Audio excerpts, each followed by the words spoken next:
Snoop Dogg. Can you be my doctor? Écoute, Alex, c'est sûr qu'on va travailler ensemble cette saison-ci, mais écoute, je ne peux pas passer sous silence ta performance exceptionnelle, la pole que tu as eue à Indy 500. Tu as écrit ton nom dans le livre d'histoire, 100 ans d'histoire de la course prestigieuse au monde.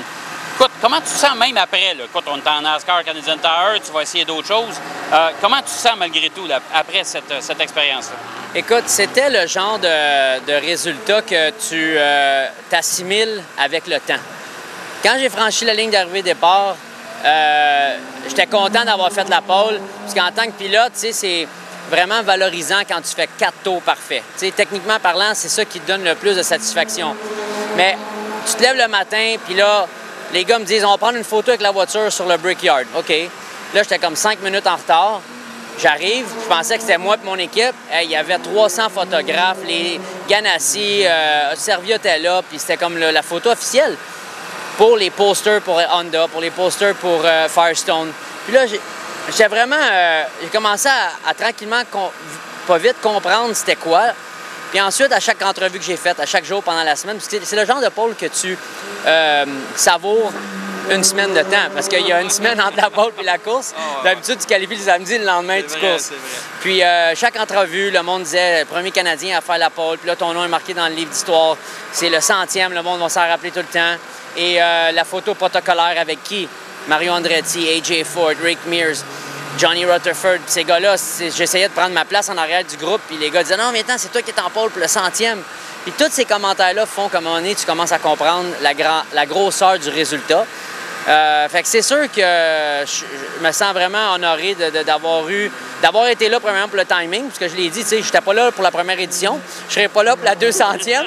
C'est comme une luck, tu sais, d'être là pour la 100e, puis d'avoir la voiture pour le faire aussi, c'était vraiment fantastique. Puis on a vu, écoute, moi j'ai vu des images de la télévision, ton propriétaire d'équipe était vraiment très ému de ça. Je pense que tu lui as fait un plaisir incommensurable. Hein? Oui, écoute, il vit la passion de la course automobile au travers moi dans le cockpit. Donc, il l'a mentionné après la naissance de ses enfants et sa famille. Ça a été le plus beau cadeau de sa vie. Donc, ça veut dire beaucoup. Ça le tient en vie, ça lui donne la motivation d'avoir ce genre de résultats-là.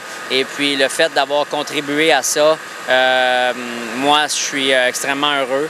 Et j'espère qu'on va pouvoir continuer à avoir des bons résultats comme ça pour lui, parce que c'est ce qui lui apporte de la joie dans sa vie. Puis je trouve que il y en a de besoin. Dernière question, Alex. Tout le monde se pose toujours la même saprée question. Conduire une monoplace à l'année, tu tombes dans une voiture NASCAR Canadian Tire, ça n'a rien à voir avec une monoplace. Et pourtant, tu te débrouilles très bien. Comment tu fais pour t'adapter aussi rapidement? C'est dur. C'est vraiment dur. Écoute, le monde ne savent pas que quand tu roules dans une monoplace, disons que la limite là, est tellement loin, les freinages, la tenue de route, que tu pousses la voiture jusqu'à une limite qui est tellement loin d'aller chercher que quand elle te donne des sensations, c'est comme « Ah, OK ». Mais c'est toi physiquement qui pousse l'auto. En NASCAR, ce qui est le plus difficile, c'est de continuer à me répéter « Non, non, freine, freine, freine. Non, non, non, non, fais pas ça. Non, non, non, fais pas ça. » À chaque fois que j'aborde un virage, il faut tout le temps... Je peux pas me laisser aller. Si je me laisse aller, écoute, je vais manquer les points de freinage.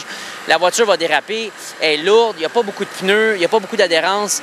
C'est pas facile. C'est pas facile de conduire la voiture, mais c'est un challenge là, que j'aime relever parce que pour moi, mentalement, ça me demande tellement de concentration pour pouvoir faire un bon tour que c'est ça qui me donne du plaisir en course finalement. Bonne chance, Alex. Merci. Big Snoop Dogg. Can you be my doctor? Can you fix me up? Can you wipe me down? So I can make you give it up till you say